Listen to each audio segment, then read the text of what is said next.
Ladies and gentlemen, welcome to Week 7 of the ESL MKX Pro League. My name is Dustin Kane, and joining me, as always, is Evan Hashimoto. Thank you, sir. We're almost done. We're almost done. I don't know what that is. And it's me being legitimately sad. We've had some really good matches this season. Hey, it's true. We are almost done. We Less are. than 2 weeks. Yeah. But again, joining us is our correspondent, Jennifer Karras. Thanks, guys. I'm excited to be back for Week 7. We only have 2 weeks left. My gosh, where has the time gone? But if there's one thing I like more than playing video games, it's talking smack. So here's this week's Smack Talk.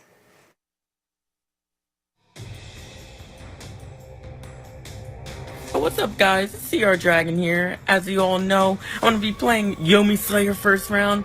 And this guy, this Yomi dude, cannot block for the life of him. I'm not sure if they teach Yomi how to block, but this guy somehow doesn't. So I even marked the block button for him. I'm going to send him this Yomi controller. Hey everyone, it's CR Wound Cowboy here. My main character is Shinnok, and I will be fighting CR Sonic Fox, my teammate. So, you know, we live in a land of aliens, Molinas, Devora, you know, top tier characters. So I think we need a real tier hero, and I think that can be me. So I'll be bringing Shinnok, and Sonic Fox is the best, so just in case, I need to be able to catch him off guard, and I think I have someone to help me do that. What do you think about that? Alright, sounds like a plan. Representing them low-tier heroes, my man. I feel like I didn't just hear that. Oh, you heard that. Okay. You heard I guess. that. Well, you know, for all your low sodium needs, make sure you follow us on Twitter at ESL Mortal Kombat, on Facebook.com/ESL Mortal Kombat, and you can rewatch any of the matches on our YouTube channel, YouTube.com/ESL TV. Gentlemen, tell us about today's bracket. Let's take a look indeed. So we have CR Sonic Fox versus CR Wound Cowboy, Noble Gun Show versus Orbit Hayate, Scar versus Yomi Forever King, and Yomi Slayer versus CR Dragon. In this first match, Sonic Fox back in top 8 this week against the low-tier hero. Did I hear that correctly? The low-tier hero of Shinnok, Mr. Cowboy. Yep, and then Noble Gun Show versus Orbit Hayate. Both of these players desperately need these points. They need to be making top 2. They do, without a doubt. I mean, they still can make it into finals, but they need these points. And that should be a fun match to watch, yes, too. absolutely. And then Scar versus Yomi Forever King. The points. Look at the points on my man Scar. Oh, yeah. You know, despite the fact that he has 230, he still is not guaranteed for finals. And then Yomi Slayer versus CR Dragon. Slayer is trying to climb up and get to that 6th place spot, which Forever King is holding right now. Yeah, and that is a match that we've seen quite a few times within the past few weeks. We'll see if Dragon's little labeling right there will help teach Well, they Slayer played how to twice, and Slayer's kind of gotten blown up both times. He has. He hasn't been patient enough, but, I mean, at that point, a top player should be labbing the matchup and come back stronger.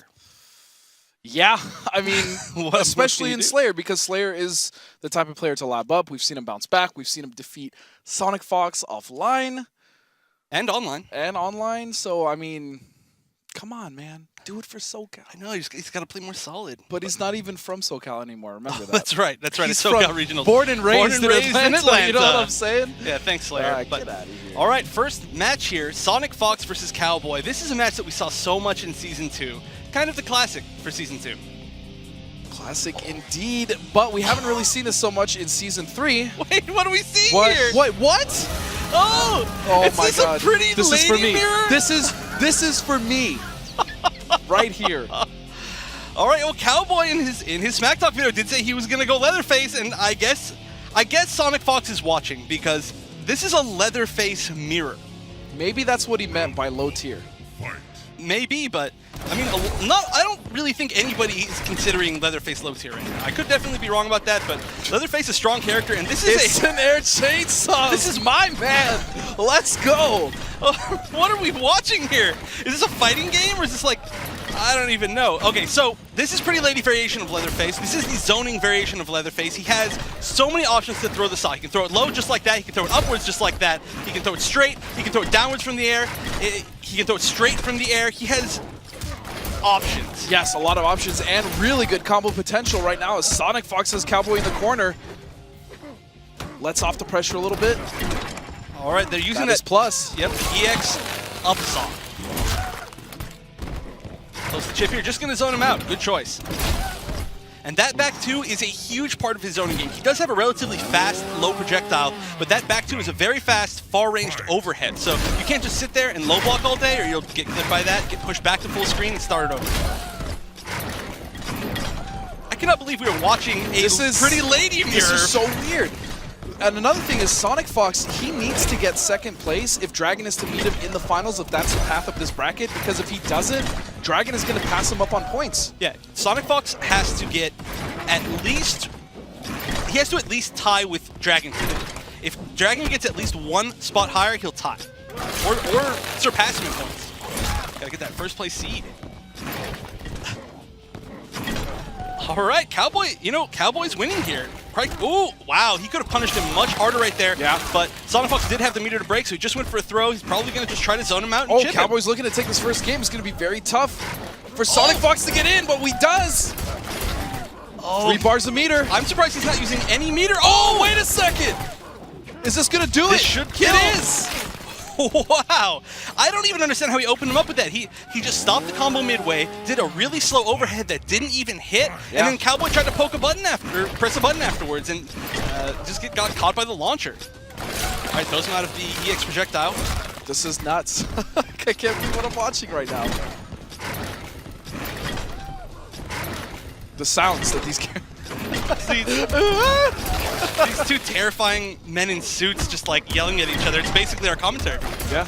I mean, that's what I'm going to dress up for the finals. Look out for that. You're going to put on your makeup and... you don't know. You don't know me. You don't know my life. Just goes for the normal up projectile on block is minus only about 3, so that does give him a safe ender on block in this variation. Not all of them have that. All right, gets a grab. Wound Cowboy still in good position, but Sonic Fox with 2 bars. Oh, and the trade, the enhanced projectile. Nice, run up full screen and down 2. We're pretty much one up. There we go. Sonic Fox taking it with the zoning game. And it really seemed like Cowboy had that, but he just went for the throw punish in that second round and didn't even cause Sonic Fox to break. And then Sonic Fox made the comeback with the meter. So I actually don't really know how to react to this. Yeah, I don't either. A little bit confused, and I feel like Cowboy should definitely go not Leatherface. Wow, he's really going back in for the Leatherface mirror. This is really interesting. I don't exactly know why he's doing this. Now, Cowboy is known as a bit of a defensive player, and he's zoned a good amount, but I mean, I don't know. I just don't feel like this is a character I would expect him to use. Yeah, and Sonic Fox, again, he desperately needs these points. So does Cowboy. Yeah. Cowboy is sitting at 8th place right now, which is not enough to get into the finals. I just find it odd that we don't see Sonic Fox using, Alien, which is what he's won consistently with in the Pro League. Well, to be honest, Sonic Fox is a bit of a fun player, and he's also so good with everybody that I feel like when we see him choose weird characters like this, I think he literally just chose Pretty Lady because he just wanted a Pretty Lady mirror because it's silly. I mean, that is one of Sonic Fox's biggest advantages as a player, is he still has so much fun with this game. Yeah, nice round from Wound Cowboy. Yeah, a little bit of a waste right there, ending with the EX up projectile, but take the kill, right?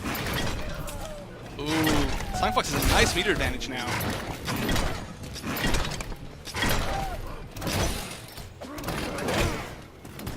All right, ooh, catches him air to air with the downwards projectile.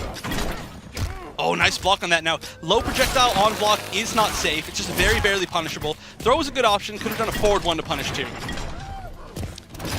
Nice block on the overhead, but no punish. Again, using that, the Kodal. I call it the Kodal. It does look like Kodal's overhead sword, actually. That's surprising. Oh, nice grab. Wow. Cowboy is looking to close out and tie it up, and he does. Wow, it's this has just been a back and forth zoning game. Honestly, it's been really wild. There's been chainsaws flying everywhere. You gotta imagine there's some collateral damage here with the chainsaws just hitting the stage. Yeah, that's where they go. All right, so 1-1. I don't know what they're gonna do. Molina. What? Okay, so we did see him pick Molina one time in Season 2, if you remember that. Yes. Who Yes, did I I do. use him against? For her against? Toxin? Toxin is what my brain is telling me, but it has lied to me before. Many times. Yes. I think it was Toxin and he lost her. Maybe that was when he used Tremor. But okay, one way or another, he used Melina one time in Season 2. Didn't play her too much after that, but he's definitely going to need to know that matchup, considering Foxy Grandpa is the #1 seed out of EU. Now this is an interesting choice. Teleport will definitely work, although it might get caught by the upwards. That could have been a bigger punish as well from Cowboy. Yeah, I haven't seen Cowboy do too many big combos. He's mostly just been playing this character defensively and zoning. But that being said, He's doing a really good job right now. He is. He is one of the best at space control in the entire scene. That's also why he plays characters, you know, like Shang, like Shinnok. It fits his style so well, and he really maintains it beautifully. And now he's doing it by throwing chainsaws. Who would have expected? Nice block, just down 2 punish. That's Again, all he needs another for the down kill. 2, yeah. But I mean, in that case, it was fine. But earlier, he Right. definitely could have got a lot more damage off of that. Yeah, he can. I think he can down 1 and then continue the juggle. That's a guaranteed punish. Or you know, you can neutral duck the side coming afterwards. Kind of just time it right, get a full combo punish every time. Nice interactable there, and still, EX roll. Ooh, that was a drop. pretty garbage combo that he was trying to do right there. Wow. Hey, no, to be fair, I mean it was not characteristic of Sonic Fox. That's true. There we go. That was much better. Although he didn't. Whoa, what was that? Just teabag. I think he was buffering. I don't know, but Maybe. definitely looked like a teabag. All right, but at the end of that last combo, he didn't get the Nice full damage. block. This teabag tech is working. All right, getting the kill. Cowboy with yet another game. Chop it up. Ooh. Yum. Leatherface. All right, so what weird character are we going to see Sonic Fox switch to now? Because that Melina pick was not the right one, I think. Could we see again? Are we gonna see Alien? I think he should just pick Alien at this point. Alien, or how do you feel about Cassie? Leatherface. I don't know how well Cassie would get in on the zoning, but Cassie you know what? I think Cassie's okay, especially if he chooses Hollywood. Yep, because instant air guns will challenge the chainsaws extremely well. And if he gets in once, I mean, he can play his Cassie. Fair. And his instant guns on pad are kind of ridiculous. Yeah, I don't understand it. Man's hands are just made out of metal or something. I can't Metal? do metal. Yeah, Metal, huh? yeah, dude, they're made out of steel. He's like Jax, but just his fingers. You just stop. Oh, that was a bad whiff. I think that could have been punished actually by Sonic Fox, but Cowboy's gonna take the advantage right there and get some space to zone. Nice. Again, we kind of talked about this when he chose Aaron Black against Slayer. I mean, Fox is in a very good position, and he could just be testing out his characters, trying to see what's going to work for the finals, but... That was beautiful armor right there, armoring through the gap in that string. That didn't used to have a gap, it was guaranteed chip, but they added it in the last patch because, I don't know, they just didn't want to see people chipped out for so much damage guaranteed. Nice conversion in the corner now. Sonic Fox. What? Ooh. No reaction there from Wild Cowboy. Still stuck in the corner. Mistimes the armor break setup and nice throw. This is really good for Wild Cowboy. Ooh, that was a well-spaced back two. So much respect from Cowboy. Lots of little pokes, and that should do it. Yep. I'm not sure if that chipped out or if he tried to move, but one way or another, worked out for Cowboy. I'm sorry, for Sonic Fox. For Sonic Fox. A lot of CM. Yeah, man. I can understand. CR has shown that their talent is ridiculous this season. And last season, and every season. That's why they're the most dominant team right now in the Pro League. Does not block the overhead, but no full conversion by Sonic Fox, just going for the safer route. Again, we've seen this so much before. He is 100% on those guesses with his armor. Oh, that was so sick. There we go. And Guns right over the chainsaw. that's why I'm saying I feel like this is actually a good pick. Yeah.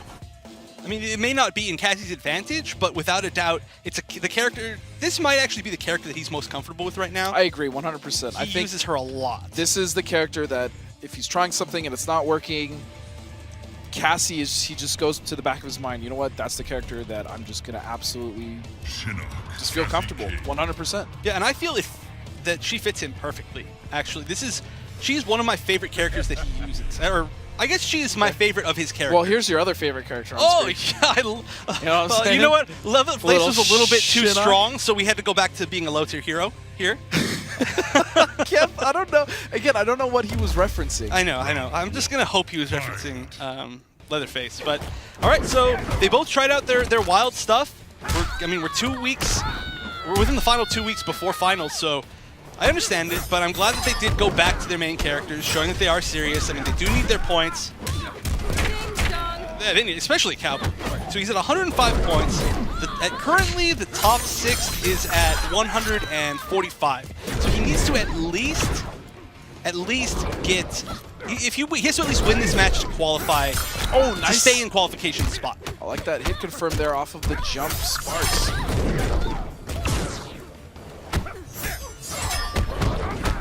To be honest, though, we still haven't seen anyone convert off of Hellsparks the way Conquer did. I know. I'm so impressed by his play. Unfortunately, he wasn't at Master Challenge Santiago. It's a bummer, but Which we will talk about a little bit later. we will. Oh, nice. Whiff punishes the back one. Perfect, and the perfect overhead going to go for the restand.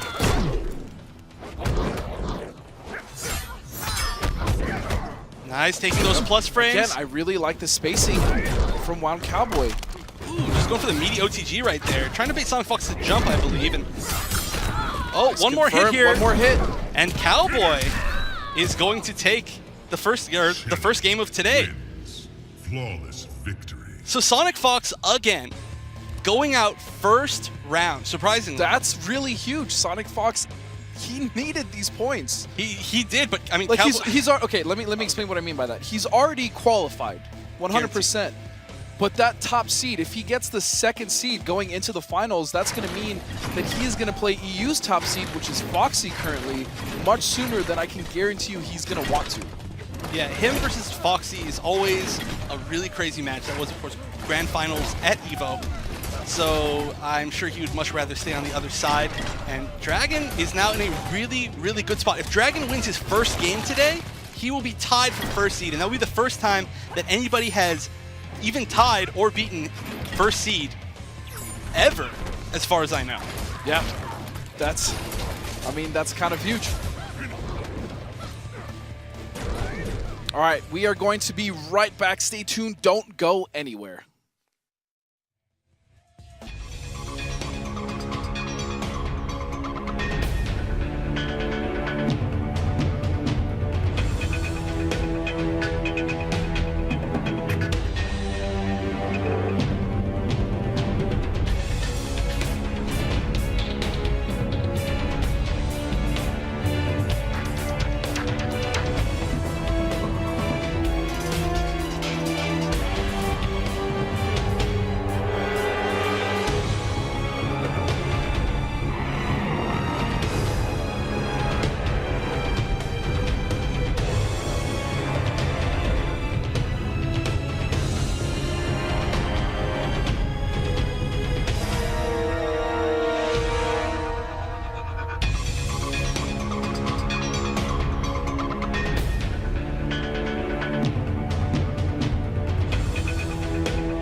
Everybody, welcome back to the MKX Pro League Season 3, North America Week 7. I'm Joshua Gray stepping in for Dustin Kane. He's feeling a little bit under the weather. Hopefully he's going to feel better a little bit later. I don't know, I'd feel a little under the weather too after that Leatherface mirror match, just for a second. I think he may have been too excited. Okay. He loves Leatherface, and he asked, what was it, 2 weeks ago, he asked Sonic Fox to choose Leatherface. So now he got to see the Leatherface mirror, a little bit too excited. He had a little bit of a... There's a lot to stomach, pardon the pun. But playing against Leatherface has been a little bit difficult with the Pretty Lady variation because the zoning is so good in comparison to a lot of other characters. For some of the new players out there, people that go up against Leatherface, do you have any recommendations on how to defeat him? Patience. Patience is key. It is literally everything. I mean, there's no easy way to get in. Otherwise, what would be the point of zoning, right? Exactly. Leveraging those strengths, and each of these different characters and variations have those strengths as we're seeing them maximized by these pro players.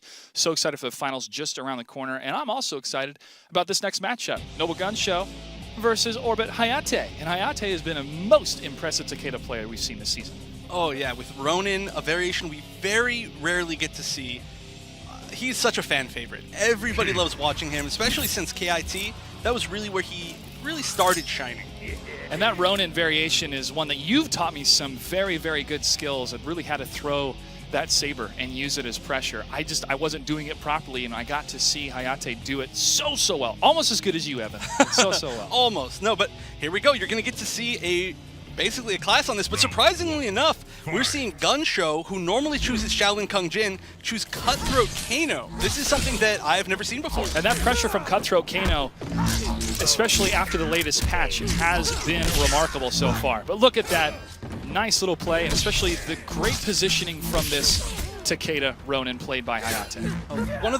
One of my favorite things that Hayate does is, even though he is playing one of the most rushdown characters in the game, he has no issue with stepping back and taking his zoning advantage. He does have some zoning tools, and he will use them. I mean, that's really a mark of a top player. Definitely. To know how to use all of your tools, regardless of how good or not good they are. Hayate couldn't get the conversion earlier, but he's definitely keeping up that pressure against Gun Show and goes for the meter. Gets the round victory. Round 2, here we go. And he also manages to put, very nice, manages to put Gun Show in the corner so he can get some nice combos like this. Unfortunately, drops it. Still just standing outside of that range where those swords control the pace of the match. And that's so difficult in that corner where you got to block either high or low. If you're blocking high, he's going to recall that sword, and that's going to be a low strike. He can continue the combo after that. Oh, nice little pressure coming from Commando Kano here. But Hayate's been in control of this matchup so far, and there's another meter. Oh, catches him with the neutral jump punch. Very nice. I believe it's the first time he tried to use it this set. That's the move I love. That's the move I love. That can shut up your opponent pretty quickly, but you got to follow up. And there's the follow-up from Hayate, and he gets... Boom. Not going for the brutal, but that was a very nice combo there at the end. Hayate really controlling the space that entire time. He used the neutral jump punches effectively, he used the zoning effectively, and just stood outside of that range where Kano could not contest the sword normals. For Gun Show, we didn't see a whole lot of... Well, we saw some armored play coming from Gun Show. Didn't see a whole lot from that Commando Kano, though. Let's see if he's going to mix it up here. Cutthroat Kano, excuse me. And... It looks like he's just going back to his main. Yep, going back to the main. It was an interesting choice going to Kano, but we really didn't get to see too many of Cutthroat Kano's strengths in general. He does have a damage buff that he can cancel off of normals and keep him at a huge advantage or continue a combo for huge damage. So, I mean, the problem there was he just never had a chance to start his offensive. He didn't have any momentum. Pay attention to the chakra coming from the Shaolin variation of Kung Jin here, played by Noble Gun Show. That's going to hopefully do a lot of damage at range and set up some combos. And one of the best things about that is that it is a better zoning tool than Ronin has. So now, Gun Show is the one who can control the spacing. Nice 29% damage combo coming from Hayate, but there's an answer coming from Gun Show, keeping up that pressure, but leaves himself open. And Gun Show cannot continue with the combo. Still keeping up that pressure and pushing to the corner. Freestanding. Oh, gonna go for the full combo, trying to get the kill here. Good usage of meter. Now, Hayate had a bit of a better fight that round, trying to download some of the moves from Gun Show. Oh, there's one of them. Doesn't go for a full combo. Gun Show hasn't gone really for many full combos, just the string into the hit, which is a good amount of damage for Shaolin, but still, he could be getting a little bit more, and he does have a lot of meter. Although I do anticipate that he is trying to save his meter for armored attacks just like that, which is totally going to change the momentum. Oh, that recall, yep. That launched him so high in the air. I've never seen it hit anybody that high. That was strange. And that can continue to juggle when you enhance it using meter. The blade recall, and there's Takeda keeping up that pressure in the corner. Gunshow's in some trouble. Good blocks. Help. Ooh, whiff punishes the down one, but he didn't get the full combo off of it. And just clipping him with the 4-3 for the kill. And wow, I just don't see Gunshow dealing with this pressure well enough. Now, Hayate, you're not seeing a lot of conversions with some of his hits, but he's able to keep striking and keep on the offensive, and that's pushing his opponent to the corner. And once he has him in the corner, that blade recall was gorgeous, as you saw before, and that's really making a difference here. That was. It came out so fast. And yeah, there aren't a lot of huge conversions by Hayate in a lot of situations, but I believe that that is an intentional choice, which is, you know, something that people will do a lot with pressure characters like Ronin. Just take him to the corner, control the game the whole time, get a little bit less damage, but, you know, just keep the pace of the match in your favor. Fight. All right, so going back to Cutthroat Kano, that did not work out at all for him, but I just have never seen him play this character. I'm very interested here. Yeah, the reflect coming from Takeda when he throws those knives. Hayate is reading what's happening, and look at that overhead, straight into the blade. And nice armor. Gonna continue to punish. There's a good 29%. Meterless. That was an interesting mix-up he did right there. He threw the sword down, instantly recalled it, and did an overhead because he was making Gunshow think that there was a low coming from the sword recall, but he did it for the overhead. It was very smart. Well, that technically wasn't meterless before. He had that armor move, and that's really just knowing his opponent. But, oh, again, the down forward 3 armor. When that armored move will be safe, and whoa, that hit strangely. Wow, the double sword hit didn't hit 2 times. No, it was, Gunshow was already over Takeda at that time. Right. It would have killed if he wasn't at that spacing, so that was very lucky by Gunshow. Ah, here we go. Knockdown, nice bait on the armor. Beautiful. Like you were saying, we haven't seen too much armor from Gunshow, but he's starting to use it a little bit more this round. Hayate's already adapted. Get out of that blade. Okay, there's your opening. Hayate just continues then with the overhead, the back 2-1, and continues the drive, and he is 1 round away from taking this 3-0. Gunshow he has to make some really strong adjustments right here. Oh, and there we go. That's the first time we've seen him successfully hit a mix-up, which is the biggest strength of Cutthroat Kano. 11 hits, 38%. That is going to put a mark against Takeda. Oh, however, uses that armor to no avail, but goes for the high attack, then the low. One of my favorite attacks coming from Cutthroat Kano. And one of the biggest disadvantages that the buff that allows him to do so much damage is that he loses life over time as he's in the buff. So even though he did do a 38% combo, he lost about 10% of his own life. Can he close it out? There's the armor attack. Oh, this should be it. There's the meter, and that's it. Hayate will take this match 3-0. Noble Gunshow could not compete against the overwhelming attacks coming from Takeda with Kung Jin, with Cutthroat Kano. Unable to do it. Not surprising, Hayate, known as probably the best Ronin Takeda, that is some pressure, man. That is some pressure and mix-ups, and he is a player that creates his own setups, and you have to play against him to know how to play against him. Yeah, definitely. He has really pioneered the character himself. So I'm always so impressed with this play. I love watching him. Yeah. And he is patient enough during the attacks coming from Noble Gunshow. He knows when to open up, and this move right here, he's already over the blade. He's standing over his own blade, but he knows the hitbox for the blade when it goes up. And this completely turns around the matchup. And Hayate is able to secure another victory against the Kung Jin. But again, look at just his great usage of meter with Takeda. And opening up, dashing forward, going for the overhead and then the low. That is the bread and butter coming from Takeda's Ronin. He is maximizing his potential. He is, man. He's just so comfortable with his own character. I don't know. I'm excited to watch this next match too, the Cowboy vs. Hayate. But before that, we still have some more games in quarters. Scar and Yomi's Forever King is going to be joining us in just a sec as our admin Brendan is going to start inviting them into the lobby. A huge shout out to the ESL admin team. They do a fantastic job to make sure all the cups are as smooth as possible. Evan, you're a part of that team as well. I am. And because of these teams, we are able to bring the top 8 to you live. After Scar and Yomi Forever King, we're going to have Yomi MF Slayer versus CR Dragon. A lot of good matches today. Yes. Funny enough, little story. A lot of you guys that are familiar with Yomi Forever King, he had a bet during 2015. For the rest of the year, he had to call himself Burger King. And DJT has not dropped that yet. I think he still likes that nomenclature. It's a good name, but yeah, it was a bet against Wound Cowboy. They played first to 10. I think it was 10 money match, but it wasn't a money match. The stakes were change your name for the rest of the year. So we could see a rematch of that. We could. Tonight. We definitely could. And I think the only thing that needs to be on the line is points and prize money. These matches are so crucial now into Week 7. We only have one more week after this to determine which of the 16 players are going to be joining us in Burbank. Now, we do have a Latin American player that has been confirmed, and Jennifer will tell us about him a little bit later today. But it's exciting to see. Now we're starting to see the points and starting to see who's going to make it, so you definitely got to get your tickets. MKX3.eventbrite.com.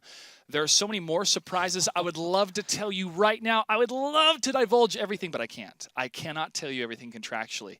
That's why you want to buy your tickets, folks. I can't tell you everything. That's how cool the surprises are. That's the pain that we had to go through all of last season. Like, oh, there's so much going on that I just want to tell you about. I want you guys to go. I would go if I wasn't already going, of course, but I want everybody to go. All of my friends, I keep telling them, come on, you need to buy your tickets. It's going to sell out. I think I must have had seriously like 7 of my friends not get tickets because they sold out. And they're like, oh, Chef, where are the tickets?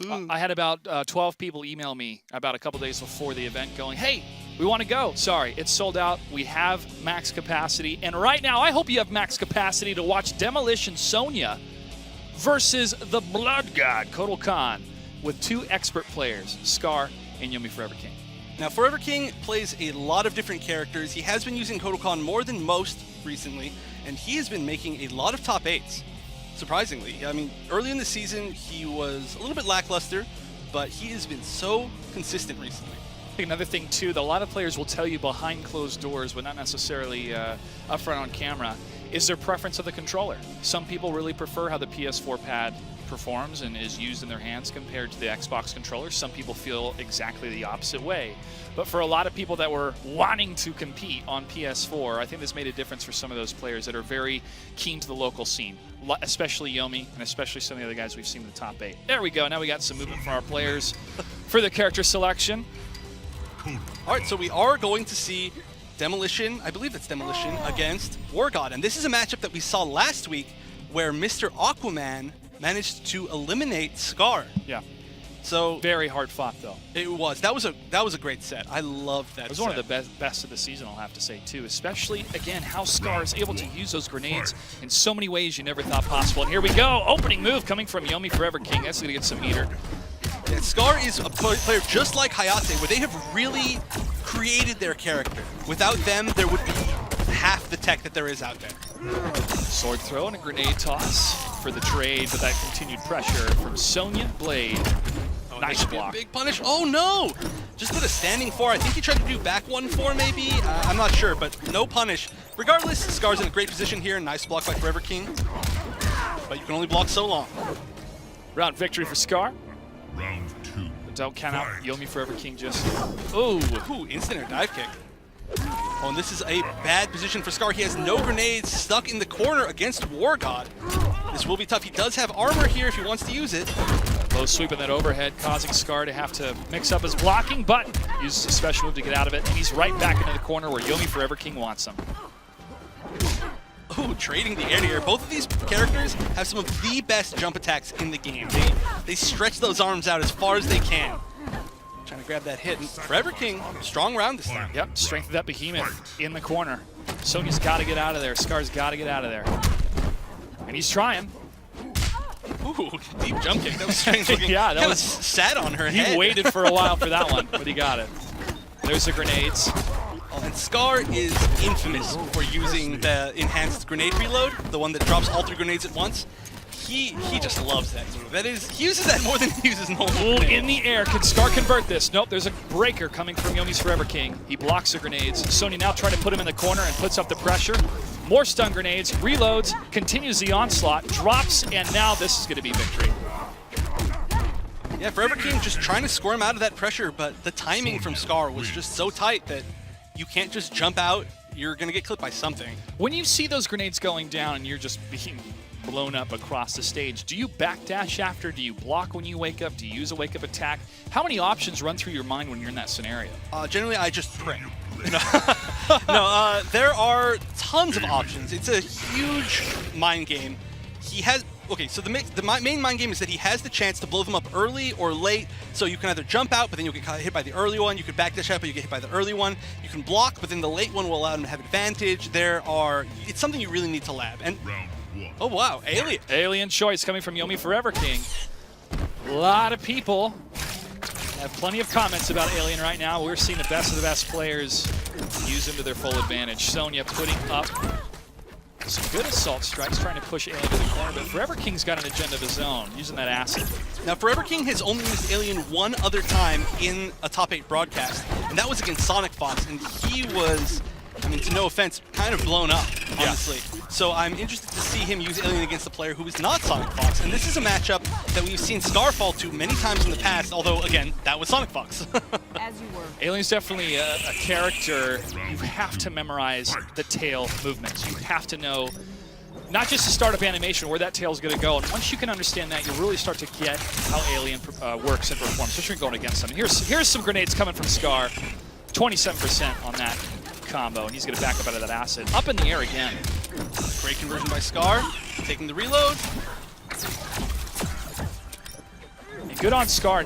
These aren't the maxest combos, the most amount of hits for the combos, but he's getting significant damage out of these conversions. However, he's stuck in the corner, and Forever King is going to continue that Xenomorph onslaught, backing up a little bit. So much acid damage. Scar lost like 20% in that corner, just from standing there.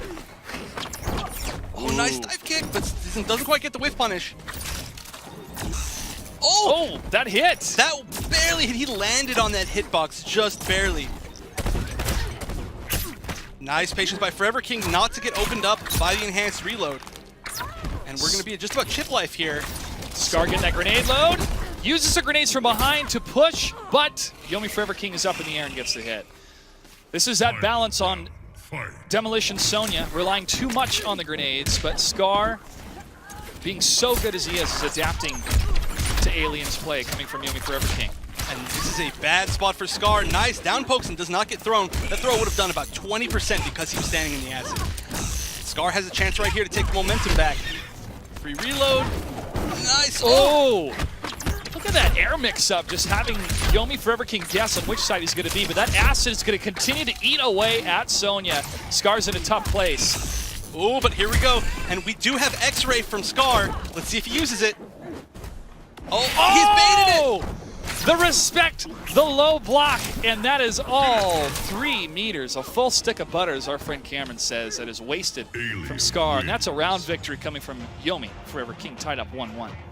That was a perfect bait. The reason why he jumped over there and did nothing was to bait it, and then he jumped over, did nothing, just sat there for a while, and just jumped back. And then he whiffed the X-Ray, took the win. Situational awareness, knowing when your opponent can perform that X-Ray or a breaker. You have to strategize accordingly. Okay, so what are the chances here that the one time this season that you would commentate would be the one match where Scar chooses Hat Trick again? For those of you who didn't get a chance to see that, the one time that Scar chose Hat Trick last season was Week 5 of Season 2, where he beat Sonic Fox, and you were commentating. Myself and Brian Compton. You know me and Dustin will never, ever forgive you guys for stealing that match from us. I know, but I just give you every other match, except this one. And Kung Lao is in trouble. Scar in the corner. That Xenomorph tail, that Alien, really driving the damage against Kung Lao. There's a couple pokes to try to get out. And there's that Hat Trick. Gets hit by the overhead again. Scar not blocking the mix-ups effectively. Nice, gets under. That was a beautiful punish. And that is the perfect way to punish those air acid shots, is that you run underneath, and he floats in the air for a little bit as he's shooting the acid. So just get a free punish. Wake up armored attack coming from Scar. He's now pushing up against Kung Lao, almost even on the health. And there's a return. Oh, no conversion. All right, he could have taken the win there. Nice break by King. He wants this. Get out of that acid, Scar. Get out of that acid. And he's trying to... Oh, beautiful! Beautiful jump! Kick to the face. Take that. He played so safe and so defensively that entire round, and he took the one risk right at the perfect moment. That's called conditioning.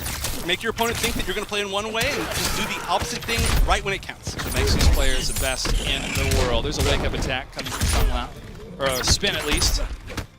Now, reversal spin does, I believe, punish the normal flip, or maybe it's just EX spin, but there are punish options on the normal flip for Kung Lao.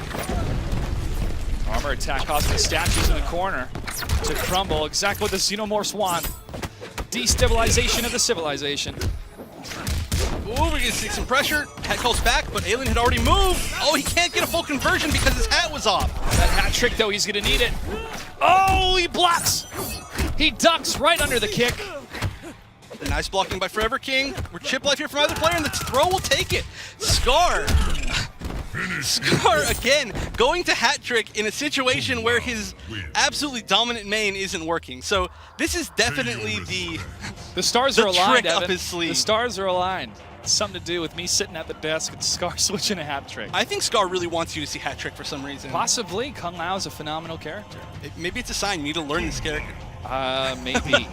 Maybe. Haven't really messed around with him too much. I've been playing a lot of Melina lately. I know you love your Melina. I am. She was my main in MK9, and after watching Foxy Grandpa, I said to myself, I gotta return to my roots. Here I am. So it's great to have a triple threat of Katana, Takeda, and Melina, and seeing these different character choices coming from the pros shows that you can't just stick with one character or one variation the whole time. You gotta be adaptable. Yeah, I mean, it really depends on who you play and how you are as a player. Exactly. We do see players like Hayate stick with one character, one variation forever, but we also see matches like this, where now we have Forever King going back to War God. He has switched into, he switched and then switched back within one set. We've seen Scar switch, and then if he loses, I'm sure he'll switch back, but it's a very interesting mind game of character switching. So at this moment, with this amount of health left, Yomi Forever King is a little bit desperate, but he doesn't want to use any meter here, correct? Correct, unless he's very confident that he can make all the right reads, which is something that Sonic Fox generally does. And that's something that Scar can be thinking about too. Is like, oh, I can play it safe. He's not going to use any meter. And all of a sudden he does, and there goes 30% of his health. But Scar does take that round into round 2. Yomi Forever King. So Scar's on match point now. Yep. The hat trick pick working out. Dustin will never get to commentate a hat trick match. Back in the corner, Kung Lao, Scar. Full conversion, very nice break. Ooh. Wow, managed to barely catch him out of the ground with that teleport. So like half of his body was going through the ground, but that sword stopped him. Just cut him in half. That's how it works. Forever King's pressure is just unrelenting in the corner, and there we go. That's the situation where he thought, oh, he's not going to wake up because he has such a life disadvantage, but he did. And very nice mix-up right there. What he did was standing 4 into the low hat because 4-4 is normally an overhead. He continues to string. Oh, this should be the keeps up kill. the pressure, and he gets the kill. Whoa! Scar secures the victory, even though he was way behind. And that is exactly what you were talking about. No life left. It seemed like, oh, okay, yeah, he's gonna play safe, and it was the perfect choice because he was confident in his choices, confident in his mix-ups, and he clutched it out with that mind game. And I think that really works for Kung Lao because of that punch string. He's still going to keep up the pressure, even if he tries to wake up out of it. If he could with armor, then maybe would have broke through it. But Scar continued with those attacks, and then just transitioned into the hat again, and then was able to take it. So, well played by Scar. Yomi Forever King. Still well played by him. Congrats on making it to the top 8, but we're not going to see any more of Yomi Forever King tonight. We will see Scar a little bit later. Let's take a look at the replay and some of these great grenade moves coming from Demolition Zone. I'm just surprised at how many counterpicks we've seen tonight. There's so many more than I think we've seen all season. A lot of top players choosing a lot of different characters. I'm going to need somebody to actually give me like a character count of how many we've seen tonight. I'll try to count that up during the break. But again, this is the second time that we've seen Alien, and although his Alien did do well, it did ultimately fall again. Look at that jump above the tail. The fractions of seconds needed to accomplish that is phenomenal. Continuing that pressure again. Look at the health difference. Yomi Forever King trickling down. Scar's 2-3 hits away. Oh, that was beautiful. And comboing into the hat both times. Tried to get the brutality at the end, but that was, man, that was a great comeback. It definitely was. I know our friend Brett has been playing hat trick a lot, and I'm sure he's very excited to see that. If there is one thing that you think Yomi Forever King could have done differently, especially in those last moments, what would have been? Honestly, don't be in the corner. don't be in the corner against Scar. No, I mean, his blocking was very hard to block that. That's a setup not a lot of people use. It's just kind of a theory-crafted setup. You don't get to see it too much, so honestly, he maybe just should have armored. There are a lot of safe armor options from War God Kotal Khan. Would have liked to maybe see that if he did have the meter, but I don't know. It's really tough to say when you're playing against a player like Scar. It really is. And hindsight's 20/20, obviously. When you're in the corner and you're trying to block against Kung Lao and you have a hat waiting behind you, ready to appear, it's tough. It's tough. So Kotal Khan, though, is a phenomenal character to watch, especially in the hands of Madsen over at EU. So I would love to see a Yomi Forever King versus Madsen mirror match one day. But we're getting ready for our next matchup. That's Yomi MF Slayer versus CR Dragon. More Alien and Kung Lao action coming at you. Yeah, that's exactly what we saw, but not exactly what we saw, because these are going to be two different variations. Tempest for Slayer. Now, this is the first time that he's going to be using Tempest in an ESL top 8. Normally, he just goes for Shaolin Kung Jin. And then we have Tarkatan for Dragon, the pressure-oriented variation. Ooh, and Dragon starting off strong, taking him almost all the way to the corner. Now, we have seen these players play before, and it was very one-sided for Dragon. Slayer has had a bit of an issue on defense. Well, hopefully the Kingslayer can change that around. But this Tarkat variation coming from Dragon, catching Kung Lao in the air, continuing with the meter, over 30% combo. He is dominating right now. It's only round 1. Yep, he's going to go for the knockdown right here. Oh, wow, he's going to use the meter. He's going to put... Oh, wow, that was the kill. I misjudged that. All the way. Now, Dragon tends to always use his meter if he has it. He doesn't like leaving anything up to chance, and that variation does build a lot of meter. Tarkatan, Rekkas build individual meter for each one used. Every time you hear that swipe, that's going to build. Kung Lao's got him in the corner, but there's a good forward hit coming from Alien, but Kung Lao, again, with that dive kick, now with the hat, continues to push. And Slayer just backing up. He does not want to be anywhere near the corner. I think that's a great choice. Even though he is playing a character that excels in the corner, being in the corner against the Alien is never fun. There's some damage now coming from Slayer, and he goes down during the armored attack. And I'm surprised that Dragon decided to use any meter right there. Yep. Again, we're going back to that same topic. Somehow, it's the ultimate commentator's curse. It can happen for the rest of the night, but he just wasted it, just died right there. Now he's going to start off with no meter and Slayer with all the meter. And there is the changeover. Over 30%. Will we see it? Nope, 29 coming from Dragon. Now Kung Lao's in the corner, in some trouble. Although he can get over 30% right there, he made the excellent choice of switching sides and putting Kung Lao back in the corner. There's a little bit of damage for positioning. Normally, doesn't sound that great, but that is so much more important than a few percent. Oh, nice timing on that hat. However, not able to get the full combo. If Jumps over. If Dustin was here right now, he would say, Slayer is the #1 conversion artist in the scene. He says that every time we play, or we see him play. So that's what we saw right there, but wasn't quite enough. Well, that kiss of death. He could not convert Alien to the Shaolin. That was a kiss of death coming from that Xenomorph. He's learning from Katana. Cow. Katana had kiss of death, right? Sonya Blade. Was it Sonya? Oh, Yeah. yeah, you're right. Wow, I think I'm about to be blown up on stream chat. No, it's all good. It was that pink. It was that pink little flame. Right. Then for Cassie, she has like a lighter. There's some sort of flame effect out of her hand. It does that. She does like 8 things in her X-ray. That's just overkill. I mean, She does. That's what makes her so good, man. That's Special Forces. That was my faction when I joined back in the Fatal 8. And I maximized my experience, so I switched over to Brotherhood of Shadow to match my purple with my Melina. Ooh, all about Brotherhood of Shadow. And Brian Compton went, "Welcome to the Brotherhood," when I told him. All right, here we go, folks. Dragon in the lead. Sticking with Kung Lao. All right, trading air-to-airs. Now, when you trade as the first hit, neither player gets the first hit advantage bar of free meter. It's the next person who gets the first true hit that isn't a trade. And that's going to be Dragon. Very nice, using the low tail to get underneath the orbiting hat.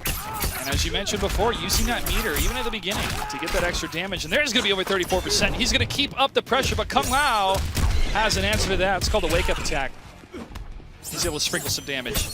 Now, Slayer right there, what he did was he delayed Wake Up. So he delayed the time that it took for him to get off the ground, saw that the string was already coming out, which is something that you can do very well against that alien string. All right, that conversion artist, we saw a little bit of that there. Doesn't continue, though. That's one of the hardest things about this game is when they're able to block string, but your last hit confirms. You're like, oh, I could have kept going. Yeah, it's the worst, but I mean, you got to make the read right there. Exactly. And Dragon makes the read, putting Kung Lao in the corner. He's up 1-0 so far. Dominating with this character. It was a few blocked enhanced spins that really turned that entire game around right there. Look at that read. That was beautiful. He's not letting Slayer get away with anything. All right, hard knockdown from the flip. Tries to bait the armor again. Oh, no conversion. I don't think he had the stamina right there. He tried to run forward and continue the combo, but unfortunately couldn't. Dragon just keeping the mix-up going. Neutral jump punches, couple peppered hits here and there. Putting Kung Lao on his toes. Doesn't know what's going to happen next. And now Kung Lao's going to put Alien in the corner. Yomi Slayer. Right, hard knockdown Push back. And that's it. So, Slayer. I'm not sure if that pick is working out for him. I feel like he should go back to Kung Jin. But just overall, his defense, again, it's not as strong as it should be. No, he keeps finding Alien in a couple key areas. In the air, they've traded a number of times. His teleports, I mean, it's kind of hit and miss with a lot of his moves, and I feel that Dragon is just able to continue the onslaught, forcing him to be on the defensive the entire time, which is his weakest point, as you mentioned before. Yeah, and Slayer is a character, sorry, is a player, he's a character. He's a player who really loves mixing things up and being a little bit wild and being unpredictable, although sometimes unsafe. Now, that just isn't working against Dragon. Dragon, as I said before many times, has incredible mental stability, and he will not be phased by you doing something crazy. He'll just be ready for it. There's some opening words coming from the Kung Jin and MF Slayer from Yomi. Able to get some damage against Dragon. Here's the answer coming from that Xenomorph. Look at those Tarkatan blades slicing away at his chest. That's a bad day. You're gonna be really sore the day after that. Oh, goes underneath him. That is one of the biggest weaknesses of that armored move in particular, is that it flips over people sometimes. His Kung Jin is able to make a little bit of work at this Alien, but Dragon again is in a dominating position right in that corner, but waking up with that armor. Good choice right there. There was pretty much nothing that Slayer could have done. I think the only thing he could have maybe done right there was to do a jump kick and cancel into a dive kick, hoping that the two hits would break the armor. Good backdash coming from Slayer, but just sitting down and blocking. It's not going to do much. It's tough because you got that block stun. You want to jump out of it. By the time you do, they're going to start activating their next attack. There we go. That should be a nice combo. Can he switch sides? Oh, doesn't quite get it. No, vying for the damage instead. Going for that low opening. Ooh, the respect for both players. But getting out of that block, that's one of the key things MF Slayer is doing right now from Team Yomi. There you go, Slayer. And he's at chip life here. Boom. Not too many ways you could get away from that. You can angle that Shaolin disc upwards or downwards, so real tough guess right there. But Slayer putting himself on the board. It's still match point Dragon here, but that was a very nice round by Slayer. Definitely. He had some great spacing and knew when to strike. But Dragon on the offensive once again. Over 30 combos, pushing him towards the corner. Nice, using 1-2. We haven't seen that string at all this set. Oh, and a nice low. Slayer in trouble. Very Slayer much. Less than 50% health here. Dragon taking no damage so far. Oh, okay, no flawless though. Oh, and again, that's the second time that Slayer's tried to jump over, and it didn't work again. Dragon is, without a doubt at this point, Slayer's tournament demon.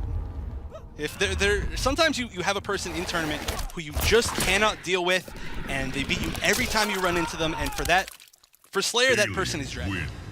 This fatality is a representation of the hopes and dreams of Slayer in this matchup being ripped apart by an even bigger Alien Queen. However, Slayer is still showing a lot of promise with that Kung Jin, and I think that was really starting to make a difference against Dragon. But when you switch up a character, you have to mentally go, okay, this is going to be different inputs. This is going to be different openings I have to watch out for. She had at least that advantage with Kung Jin, but his Kung Lao just could not penetrate the overwhelming offensive nature of Sierra Dragon. Yeah, I would have loved to see Slayer stick with Shaolin the entire time. I thought his Shaolin did considerably better than his Lao. His Lao is great, of course, but he just seemed more comfortable with Shaolin for me. And when he got stuff going with Shaolin, it showed. But when he got stuff going with Lao, there was always the opportunity for Alien to come back. Especially with the checks and damage you can do with that chakra throw. Even low, it coming back. You can definitely make your opponent take a breath, or you to take a breath, if you're stuck in a corner and you just escape, or you need to get some distance between you.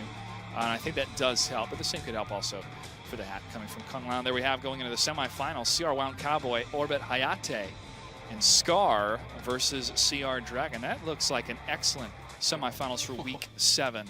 Crucial time for all of these players. But we do have one player that is guaranteed to join us. This is the first time a Latin American player will be joining us at the finals. Jennifer, tell us more about the player that made it to our event in Burbank. Well, a big congratulations to George Edward from Santiago, Chile. His Jackie Briggs was a stellar performance at the Master Challenge Santiago event. So he has earned a spot at the MKX Pro League Season 3 finals. Well done, George. We will see you in June. And if you would like to meet George and the rest of the top 16 players, you have to get your tickets at mkx3.eventbrite.com. Stay tuned because we have a lot more MKX Pro League right after the break.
Everybody, welcome back to the MKX Pro League Season 3, Week 7 for North America.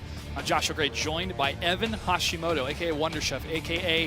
one of the best in the business when it comes not only to commentating, but also adminning these cups with thousands of players online. You guys have to juggle all of these support tickets to make sure everybody has a smooth experience when playing online. Oh, it's a lot of fun, man. You think playing fighting games is tough? Try adminning a fighting game tournament. Yeah. But we do appreciate all the players that have signed up. We've seen some record-breaking numbers so far, and we have over 1 million views on YouTube just for Season 3 alone. Wow. So a lot of people are tuning into the Pro League, not just live on Twitch, but also on youtube.com/ESLTV, and you definitely want to be tuning in Saturday, June 11th for the finals. I cannot emphasize it any stronger. I can't tell you anything more. Just believe these emotions. You want to be there in person if you can make it. But you definitely want to tune in for the whole day. And you definitely want to stay tuned for this matchup because it's CR Wound Cowboy versus Orbit Hayate. And we saw CR Wound Cowboy take down his teammate CR Sonic Fox to make it this far. But can his Shinnok, the bane of Evan Hashimoto's existence, beat this perfected, I would say, or almost perfected, Ronin Takeda? Now, yeah, that was a really weird match for that for Cowboy's first match. It feels weird that he's even in this tournament because I didn't feel like that was him playing the first match. But he did defeat Sonic Fox, which is a huge boon, although it's not quite as big now as it has been. And now, yeah, he's going against Ronin, and that, I don't even know what the matchup is, really. We've seen some projectiles from both players. There's a bit of a combo coming from Wound Cowboy, and he's going to continue to drive Takeda to the corner. Unrelenting throw. Thrown off by Hayate, though. Oh, and perfect patience by Hayate. Now he's taking the corner. No meter for Cowboy. This is going to be very tough to get out. Doesn't block the overhead. Still keeping up the pressure. Good blocks coming from Cowboy. Patient. Not overzealously trying to get out of the corner, just doing some damage. Good block. And Hellsparking when he can. And that Hellspark conversion. Oh, the armor! He was waiting for it. And that's going to be 29% damage, but nice poke. Ooh. Nice poke coming from CR1. Getting clipped by those Hellsparks. Those Hellsparks are without a doubt the hardest thing in this matchup for Ronin. Definitely. He has no great way to punish them. Can't reflect them. Yeah, I believe he actually can absorb just one hit of them if he does do the enhanced version of his reflect, but that won't really give him too much, and it's very hard to space. Great blocks coming from Wound Cowboy. Goes for the neutral jump, though. Back dash. Oh. Wow, that was incredible spacing on those swords. That was absolutely maximum range. Definitely got it. Oh, nice block. Beautiful bait. Hayate with an answer of his own, throwing the blade down to keep up that pressure against CR Wound Cowboy. Nice block on the low. The first time that Hayate's used a low all day. Oh, and that low. That back 2-1 low coming from Ronin Takeda. Beautiful, and the strange side switch combo that he has. He down twos them out of the corner, dashes underneath. Oh, and he uses the meter on the interact before the armor. Very smart. Now he's got Cowboy back in the corner for this pressure. Breaking the arm of a god here. Oh, nice low poke, though, coming from Cowboy. Again, not trying to overemphasize getting out of the corner, but just poking out. Now, this is the only aspect of the match that I've actually talked to Hayate about. He does believe that the zoning game is 5-5 because of the zoning utility of the dropped sword, which is surprising because almost no characters in the game ever really say that they're 5-5 in zoning against Shinnok. Wow. It's a powerful statement, but I think if there's one person that can back it up, it's Orbit Hayate. Now he's got Shinnok in the corner. Has the life advantage. Now he's going to go for the throw. A couple knees to the chest and a projectile armored up, and he's going to take the game. Now that was the perfect choice right there. His enhanced projectile is active for a very long time, which means there's a very long time where it can hit you. So as he hit it meaty on his opponent's wake up, it's also plus on block, so he couldn't armor, he couldn't jump out, he couldn't push a button, and he had to block, take the plus frames, and get guaranteed chip. There was nothing at all that Cowboy could have done right there. Quan Chi Fortress versus Deadwoods. We're going back to the Quan Chi Fortress. Wonder if Shinnok feels bad that his underling's office is getting really bloody. Broken up. Quan Chi's like, what did you do? This was a nice vase. Does Quan Chi have to hire contractors to fix it up? He's got to have to pay overtime for a place like this. There's that opening coming from Takeda. Beautiful bait. Hayate has baited every single armor by Cowboy. Ooh, nice bait. Ooh, the respect. He's like, do it. I dare you. Do it. Takeda's like, okay, I will. Just can't get out of that. Is that going to be a flawless? No, I believe he took one hit of chip. Oh, definitely not now. After a uppercut to the jaw. Okay. Whoa, that flip caught him at just the top of the head. That was very strange looking. Round 2, fight. Hayate just really has been controlling this entire set. I'm surprised, I'm really surprised to see that we haven't, or that Cowboy didn't pick Imposter. Cowboy is known for picking Imposter against Takeda's because he gets a very nice vortex. Yep. So Bone Shaper in this matchup is very interesting. The teleport could also work pretty well. Nice jump over. Oh, traded blows. Still none of those Hellfire. Oh, beautiful conversion.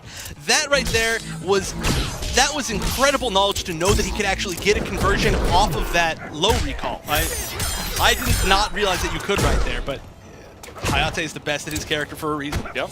Character specialist. That's the couldn't convert. That was interesting.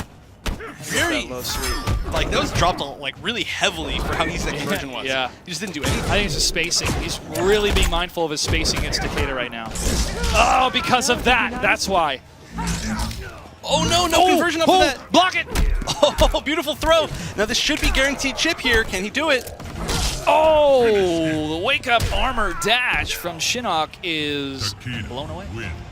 Almost fast enough to beat that, but that spacing again was perfect by Hayate, and he's 2-0 against Cowboy right now.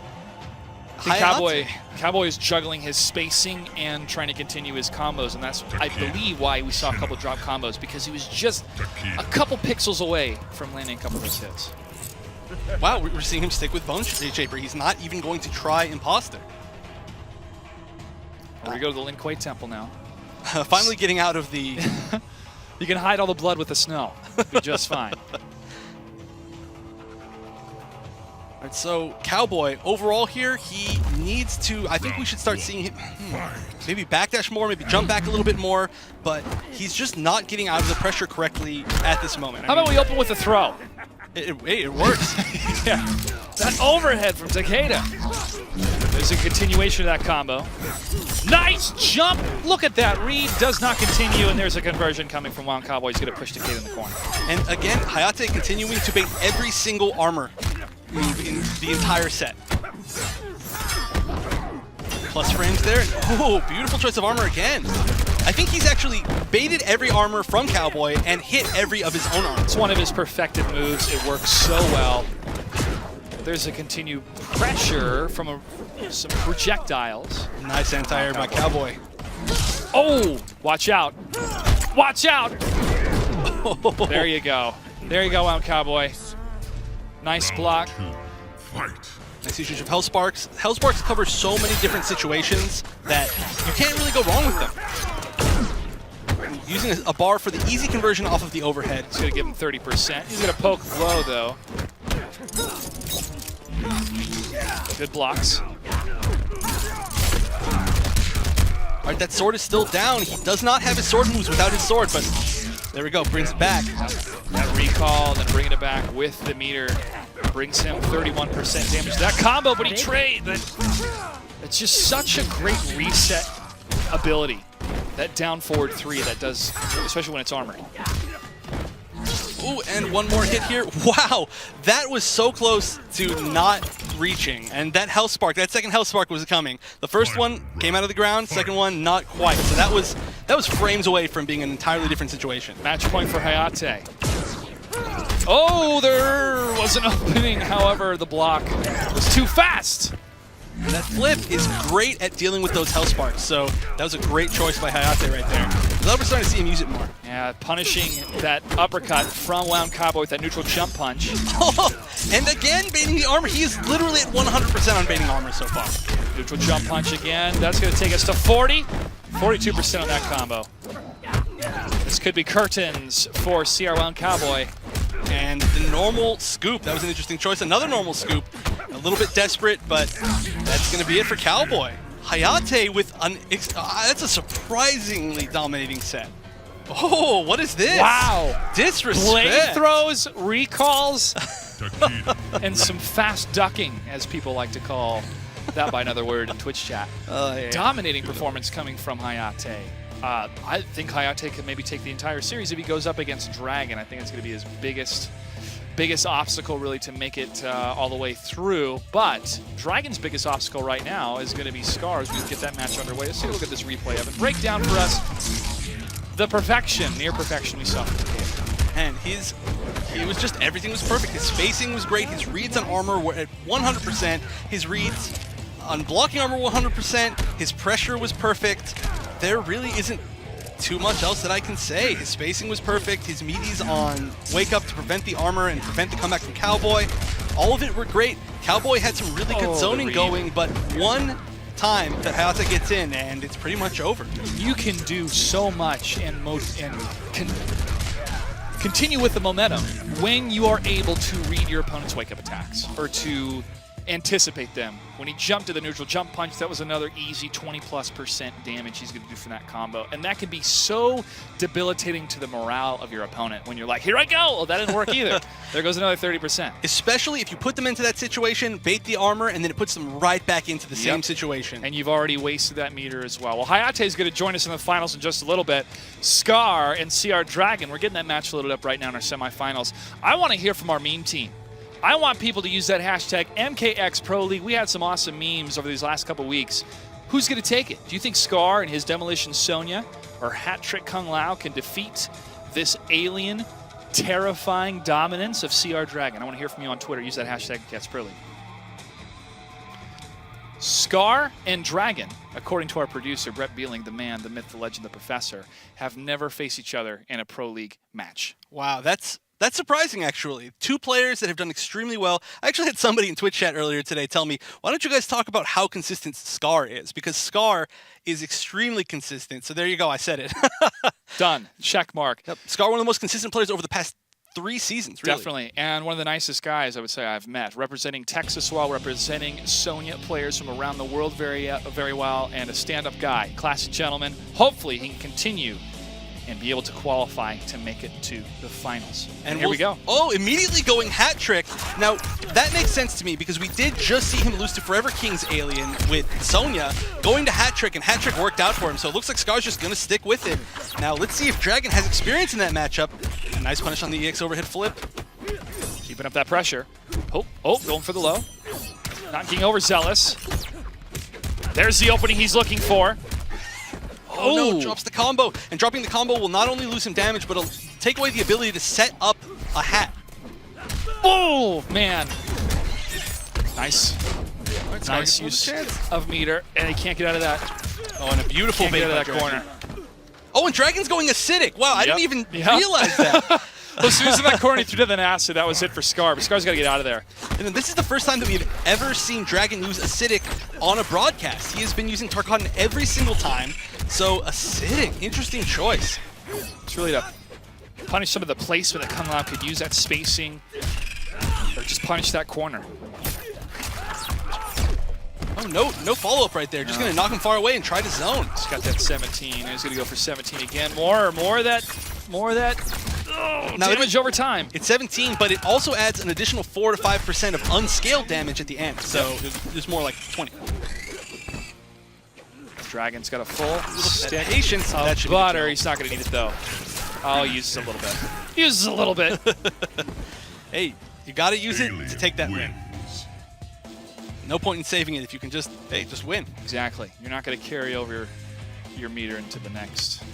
That would be next wild. Matchup. That would be crazy. You'd have stacks on stacks on stacks on stacks. They'll give you like 9 meters maximum. You use it entirely during a set. You can do like a super X-ray uses all of your meter. All right, there we go. We got ideas. It would be a Superman X-ray from Injustice. Oh no! Knocked into space. Oh man, that was fun. Not when you're getting hit by it. Not when you get hit by it, no. You're like, oh, I'm going to go get a glass of water. I'll be back after this. All right, so Scar sticking with hat trick. Now, an interesting note here, points-wise, Hayate, being second, has a chance now, really good chance to make it to finals. And Dragon now, at this point, even if he loses this set, tied for first seed. guaranteed. First time anybody has ever done that except for Sonic Fox. So huge congratulations to CR Dragon, but also to the Critical Reaction team as well, to see such top performers. Scar performing well in this round so far. There's a nice little wake up, a little, hey, how you doing? Alien stuck in that corner, needs to keep up the offensive he does with a throw, and that's going to take the round. Very one-sided for Scar. This is going to be an entirely a game of who can control the offense. And Scar, he's controlling it when he's in the corner right here. Little overhead coming from Kung Lao, however, not able to continue that onslaught. But there's the onslaught he's looking for to get out of the acid and continue the damage. Just continues the punches. Oh, that's going to be a lot of damage. Nice break by Dragon. He's going to shadow box until that Xenomorph shows his face. Low poke coming from Dragon, transitioning into an overhead. Good move, but now back in the corner. Oh, that hat trick! Now that is actually minus on block, so Dragon could have definitely poked out right there and prevented him from landing that down four afterwards. Beautiful blocks. Continues just the little poke onslaught, and that is going to tie up the series 1-1. Dragon did not get out of that in corner the entire set. That was completely controlled by Scar. Scar's hat trick has been like the sleeper character for the past 2 seasons. I don't know why he hasn't used him more. Well, when you devote so much time to a specific character and you can ride so far and so long, whoa, all the way to the finals. And what is this? Sorry. Katana! Hashtag Katana, please. Katana Prime, where are you at? Back me up here, buddy. We're seeing Dragon play Katana. This may be a page out of CR Sonic Fox's book we're seeing. Now, Katana is a character that is known for being good against Kung Lao. However, not many people play Hat Trick Lao, so this could be an entirely different matchup. We are seeing Assassin from Dragon nonetheless, not even Royal Storm, which is the one we normally see. Now, Assassin, you have the parry, and you also have some of those setup moves that do some significant damage. You've got Sharpen, which increases the damage of all of her fan moves, and they reduced its recovery, so she can use it for pressure and combos now. You also get the Run, which is a much better combo ender. He's a really long knockdown. Look at that beautiful spacing coming from Scar. He knew what was going to happen from Katana with that fan. Little wake up, but ooh. Down poke coming from Katana, using meter on those fans. Oh, the float! Ooh, nice punish on the down one, but didn't convert. It's going to be so hard for Dragon to get out of. Now, I'm so surprised that Dragon chose Katana. It doesn't look like it's working out for him so far, though. I did hear that he was going to choose Katana against Forever King if Forever King went Lao against him last week, though. He's just getting blown up. Close quarter combat. Katana's not a close quarter kind of gal. You want to get that range, you want to use those fans, and then move in when it's appropriate to get that death strike, especially with Assassin. Now the tables have turned. Throw coming from Katana. How dare you? Scar answers, however, and turns the tables. Oh, and perfect bait on the armor. And Dragon has, again, this left side corner, not getting out of it. That should be the kill. Wow. The only float was a root beer float that could have helped Katana in that moment. I could use one of those right now. It sounds delicious. It'd be nice. We should get one for Dustin. Yeah. Poor guy over there. Yeah. Guys, give your love and support to Dustin. Not feeling too good right now. We love him. Crucial to the show. Oh, yeah. And I only could fill in because I brought a black jacket with me. That was it. I can cast by myself. I got this. Yeah, you did a great job last night at Toasty Tuesdays, man. I was able to tune in for a lot of those matches. Thanks for watching. Hopefully be able to go in person next week. Nice setup they got out there. Always want to support our grassroots events, especially in this local SoCal area, and see these players reach the same caliber as we're seeing Scar and Dragon bring to this matchup. Yep, everybody starts somewhere, and wow, Dragon going with Assassin again. I don't like this choice at all. He's gonna have to win 2 in a row. It did not seem like he stood a chance. I would love to see him go the character that he's been using the whole time, Tarkatan. I mean, he is currently on a win streak of 9 ESL tournaments in a row with entirely Tarkatan Alien, and yet he's not choosing to use Tarkatan Alien a single time in this matchup. I'm surprised. Perhaps to prove something to himself, maybe his fans, or just trying to get some mix-ups and test his characters to get ready for the finals. But this Katana, ooh, he even does the Sharpen. Now this is a really nice mix-up. A little more damage. Good blocks by Scar. Oh, he tried to bait that, but got the float instead of the jump punch. Back in the corner. Let's do this dance, Katana. That's the lift that he wanted. Nice block on that hat. Use it as a zoning tool. Ooh, that teleport is going to be the death of Scar. He's still up 2-1, however. Match point being his favor, he's able to get these 2 rounds back to back. All right, now one thing that I said about Dragon is even when he is at huge disadvantage, he plays like he is at the beginning of the set. So he's down quite a bit right here, but he did just play that last match beautifully. He could definitely take this whole thing back, which I would be very surprised. Oh! That float and neutral jump punch, however, Scar was able to get in an input at the right time. This time he goes for the armor. Nice. Reading Katana's moves, getting up close and personal, continuing the onslaught, not letting her get that distance. Nice block on the hat.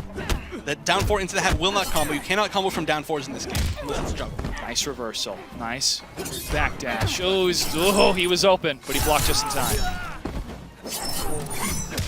Oh, perfect spacing by Scar with punishing the forward 1-1-2, and this should be guaranteed chip. Oh, he doesn't take it, just backing up. He does have some, oh, he has some options of his own, but dropped combo, that's not good. Oh, so many chances for Dragon. He does have X-Ray. Just X-Ray. Wait, what's going on? Why is Scar not breaking? Oh, and the X-Ray. Wait, why didn't I don't know. I think Scar was as baffled as we were, going, wait a second, this Katana's actually doing damage with all of her nice little moves. All these fan throws only do 8%. Well, Not the case. Yeah, I'm surprised there were... maybe he was trying to tech instead of tech a throw, because the throw right there would have also killed him, or maybe he could have restood him into guaranteed chip. So maybe he was making the read, which we were talking about. I was talking about earlier with Dustin, that it's a guess between are you going to break or are you going to throw the opponent, which is unbreakable. So, okay, Dragon tying it up. Oh, but this is the issue here, is that now Scar can switch back to his main character and Dragon is stuck with Katana. Winner is forced into staying in the same character and variation choice. Loser may switch, and that is going to be Scar's advantage. Demolition Sonya. You have never seen anything like this. It will blow your mind. Oh, the puns. Here we go. Katana. Nice little fans. About 60% damage there, and there's going to be the first grenade coming from Scar. Oh, and Scar misses the reload. Still no grenades. Or uses the enhanced reload, trying to bait out. He's trying to bait out the punish from Dragon right there. And he was, instead of going for the damage, he went for the reload again. Ooh, Dragon gets some nice damage here. There's that opening. The finesse of Katana in these combos, folks. None of this is easy, trust me. I spent a year with this character.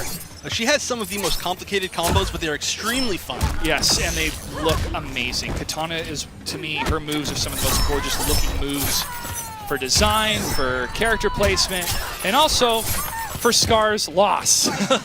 And that was a great choice right there. Not only did he kill him with a fan, but he managed to build a little bit more with the float before the fan. So meter building is extremely important. It takes a lot of presence of mind. Look at that armor. Look at that armor attacking now. Going to transition into the fans, into the lift. This Royal, oh, still on Assassin, not on Royal Storm. Right, plus unblocked from those enhanced fans. Dragon might win here with Katana. What's going on, man? I'm so confused today. Hey, we saw it in Season 1 with Sonic Fox, and I was probably the happiest person in the room, so I went, my character loyalist is going to pay off.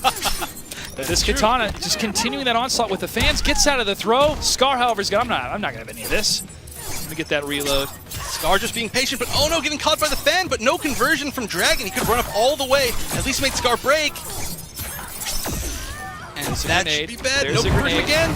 Guaranteed chip here, pretty much. Just get that chip, Scar. Just get that chip, and he gets it. Not even a chip, just a swift punch in the face.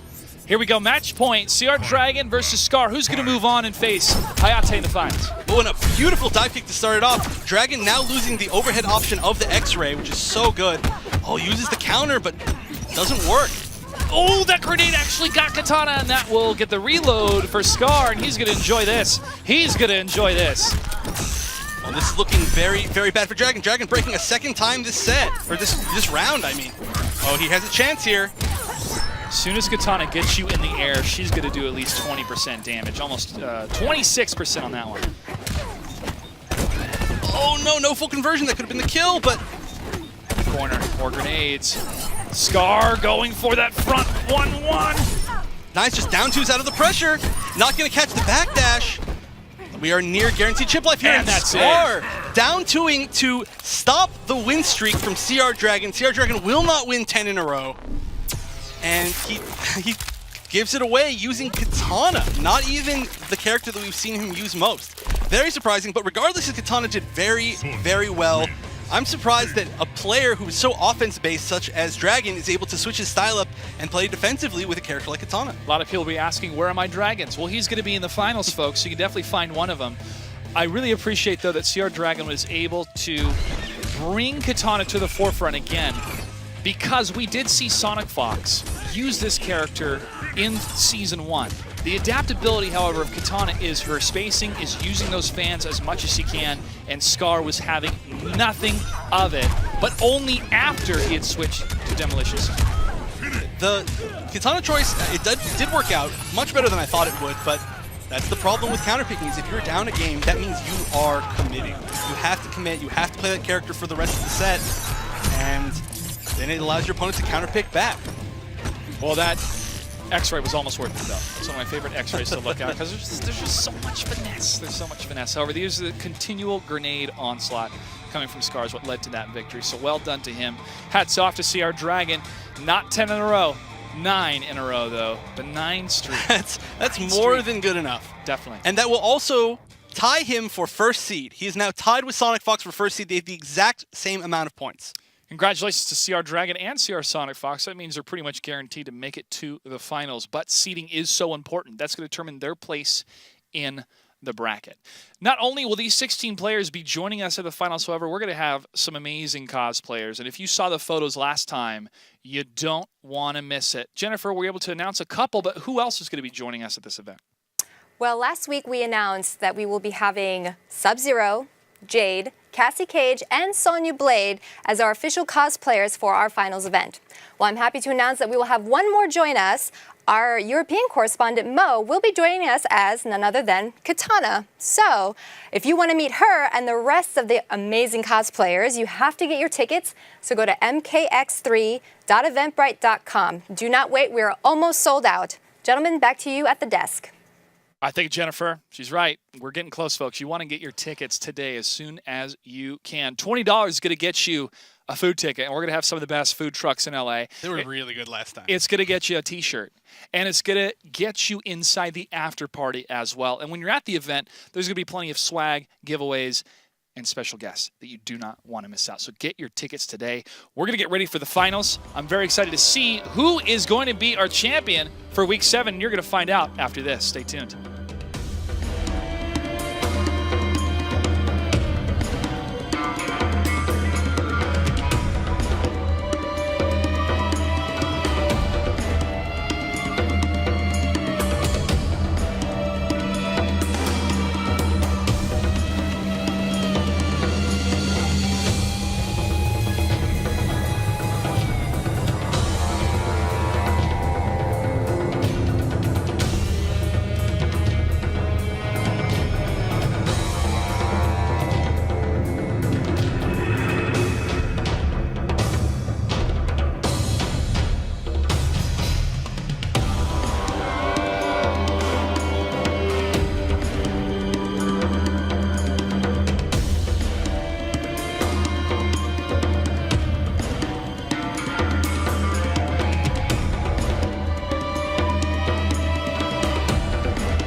You ready to face off? That's just really f***ed up, man. Leatherface, a mute cannibal whose name originates from his use of human masks made from his victims. A member of the Sawyer family, Leatherface is known to kidnap and kill passerbys whilst his family prepares meals from their flesh. Armed with his iconic chainsaw, mallet, and horrific screams, Leatherface is ready for a massacre across 3 variations.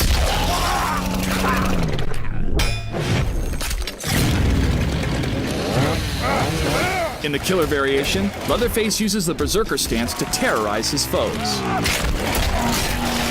Use high chain, back 1, a long-range overhead chainsaw attack, followed by Berserker stance, down back 3. You may cancel out of Berserker stance with 3 different attacks.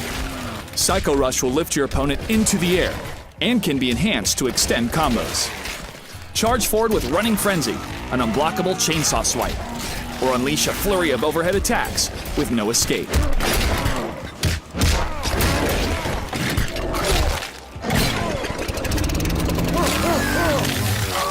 Change face from a brawler to a zoner with the Pretty Lady variation.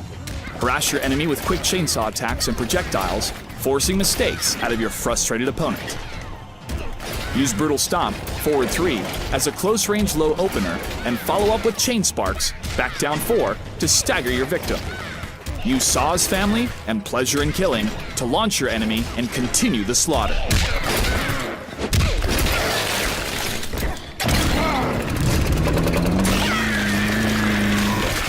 Serve up some high-pressure play with the Butcher variation. Use Gore, 4-2-1 down 2, a swift overhead swing, in combination with Mallet Slam to crush your enemy. This powerful special attack can be used as an opener, and to punish your enemy's whiffed attacks. Focus on ending your combo with Killing Mask. This will force your enemy to guess between blocking another onslaught of mix-ups, or being thrown across the stage.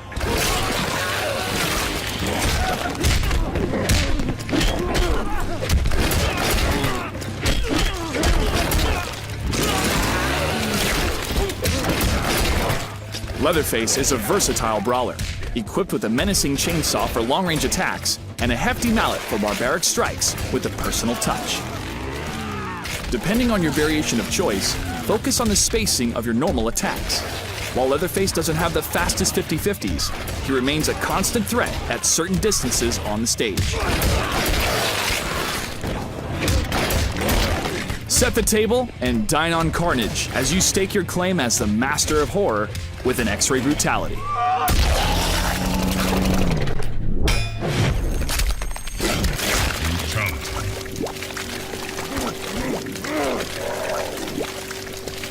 Leatherface wins. Savor the flavor of your butchered foes, Texas Chainsaw Massacre style, with Leatherface.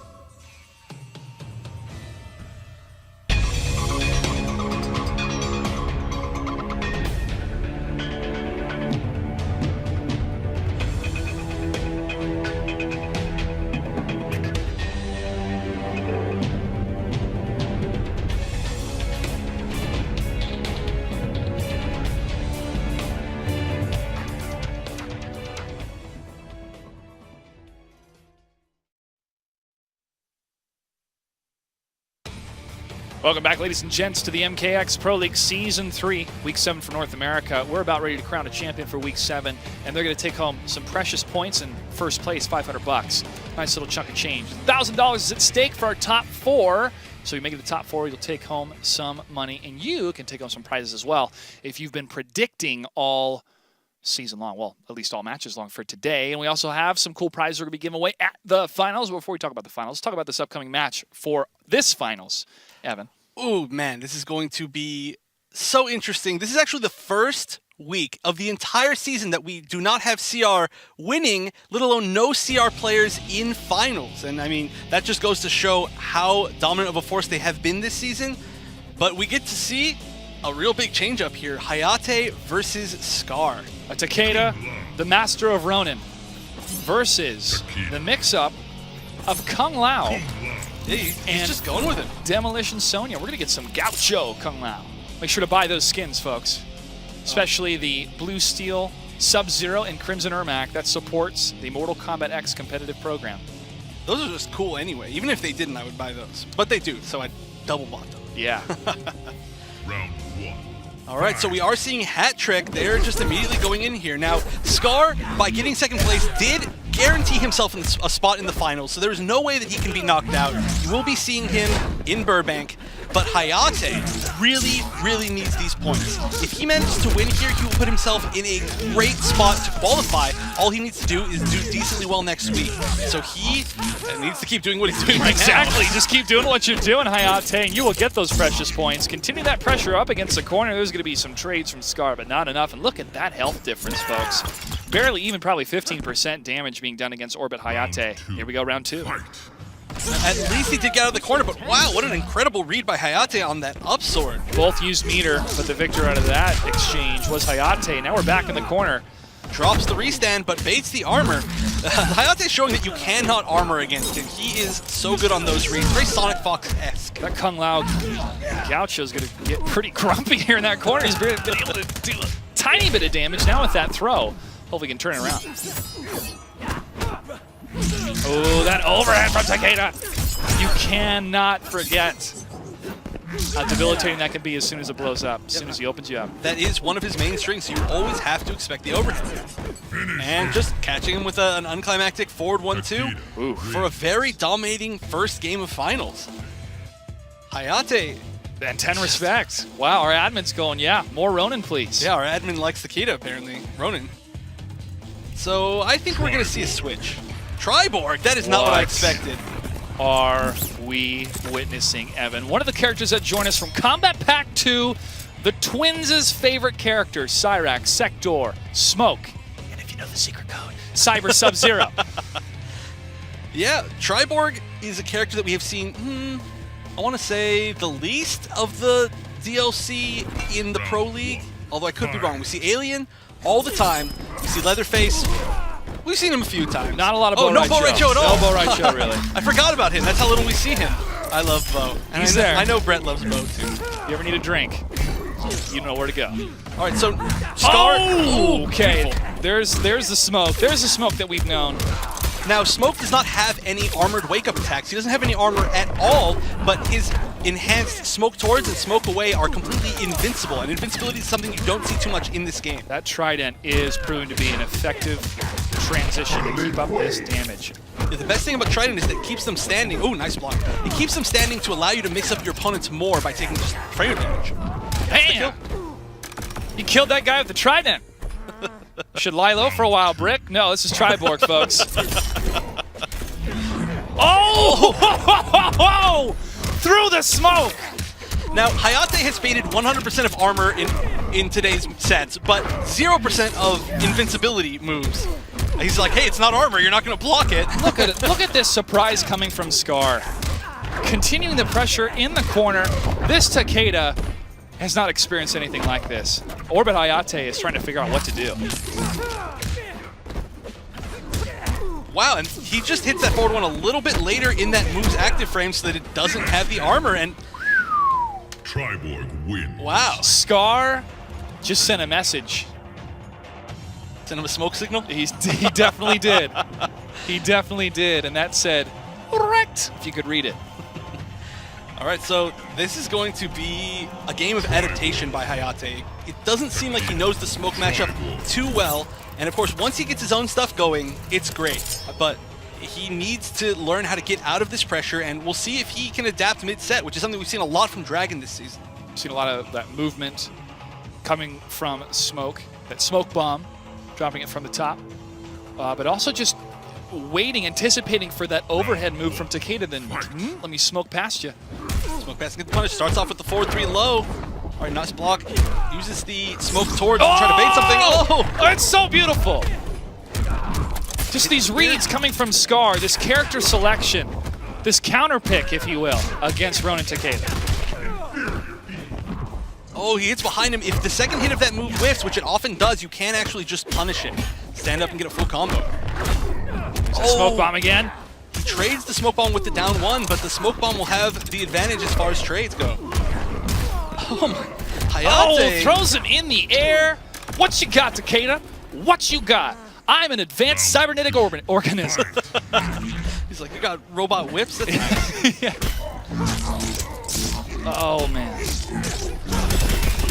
All right, so we're starting to see an answer from Orbit Hayate. Oh, and there's that smoke again. That has worked so well for them. Every time. Every time. Blocking the flip.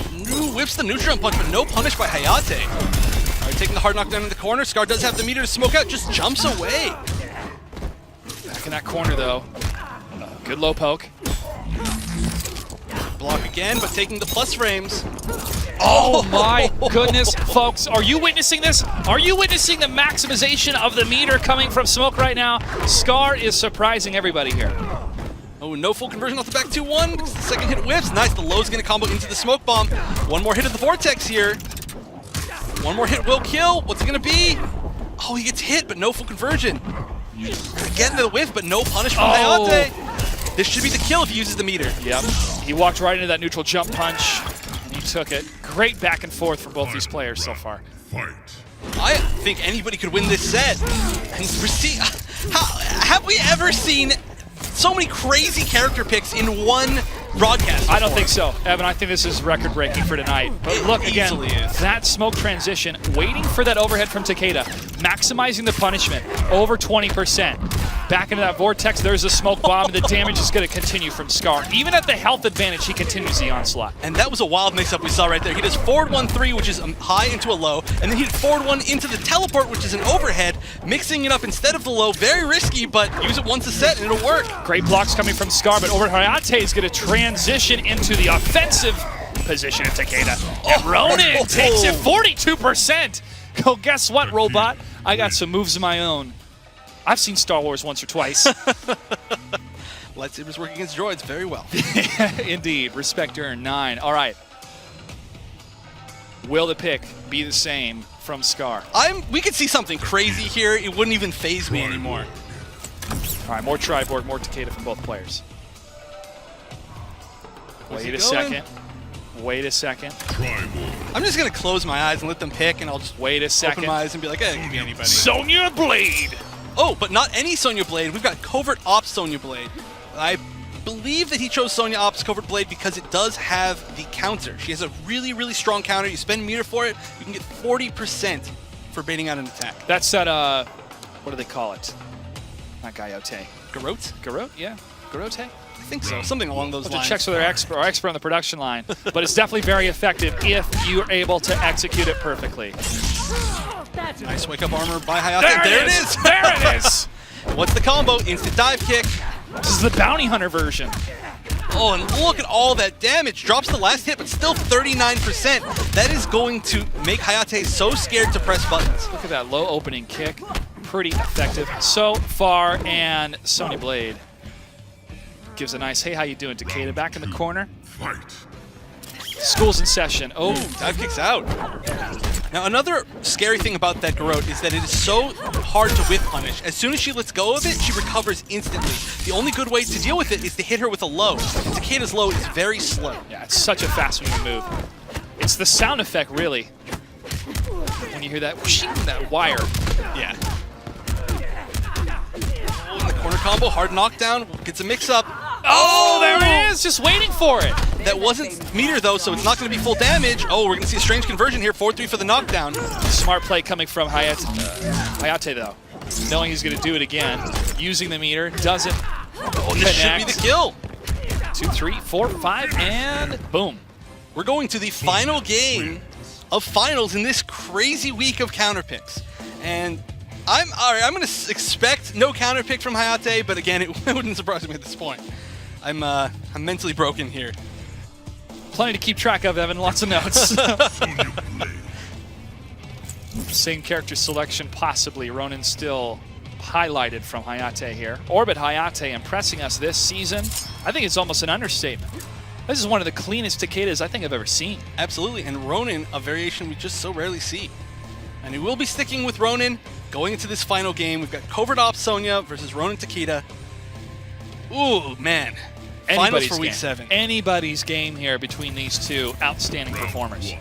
Fight. Here we go. Do love this counter pick from Scar, though. That's the exact reason why, was he has that counter and he used it so well. Oh, he's going to get the conversion here. Yep, hard knockdown. It's a mix-up. Oh, there it is! There it is!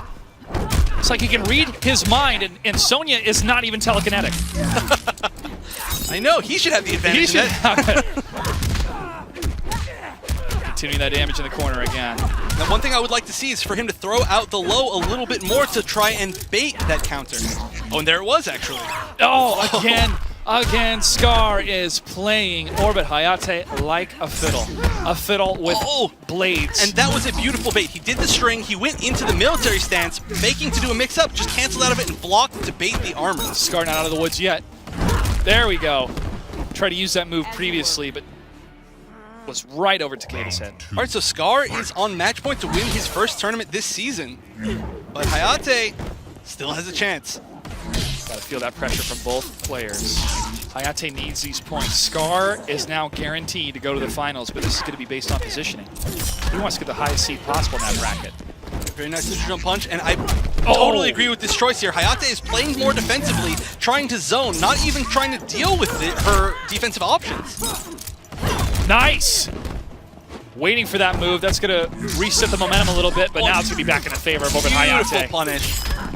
This won't be the kill. It won't be a hard knockdown. It's going to be a tough situation. Nice, just going projectile, which is safe. Oh, this is a bad spot, but no conversion by Scar, so it's going to be match point for both players. Scar was, I think, a little bit of that hesitation, not trying to overcommit if he was red, but he's going to get that projectile and start putting in the offensive damage against Hayate. Scar wants this victory. He wants to get a first-place victory for Season 3. Hayate needs these points, though, and he's stuck in the corner. And this is looking very, very bad for Hayate. Scar's working on a flawless here. And there we go. Not afraid to throw out the armor, even though it's been baited a few times before, not allowing himself to be conditioned. Oh, and a lot of these lows, trying to bait that counter. Oh no, this is bad for Hayate. Scar taking disadvantage. No conversion off of that because it hit Takeda out of the air. Scar is so close, just a little bit of life left. However, he tries to go for the parry, doesn't work. Orbit Hayate continues with the onslaught, but Scar has the answer. It's a dive kick to the face, and he's going to take the victory of Week 7. And Hayate trying to restand right there is a good idea. He got a free mix-up off of that, but he didn't do it quite fast enough. Scar expecting that, jumping back, punishing the mix-up with the dive kick. It all came down to one read. Headshot. Well done, Sonya. Well done, Scar. This Takeda, though, coming from Orbit Hayate, has been most impressive. Not only because he's one of the characters that I play, which makes it a little bit easier for me to commentate because I know what's happening, but just the sheer attitude of Takeda's tier, low tier. When the game first came out, and now we're seeing impeccable play. And this tribe work from Scar! Evan, I almost had a heart attack. Oh man, that was one of the many wild character picks of today. I'm glad we got to see it, but I'm also glad that he did end up switching back to Sonya. I thought the counter-picking of this set was perfect. Definitely. And counter-picking too, people are like, is this a gamble? What type of advantage do you have? The advantage is your opponent now has to completely wipe everything that they were just getting accustomed to and have to readjust for a new character type. Different lows, different overheads, different special moves, different everything. And that, I feel, worked in so much favor of Scar. But of course, there is the opposite issue of if you choose a different character, suddenly you have to be comfortable switching all of that up also.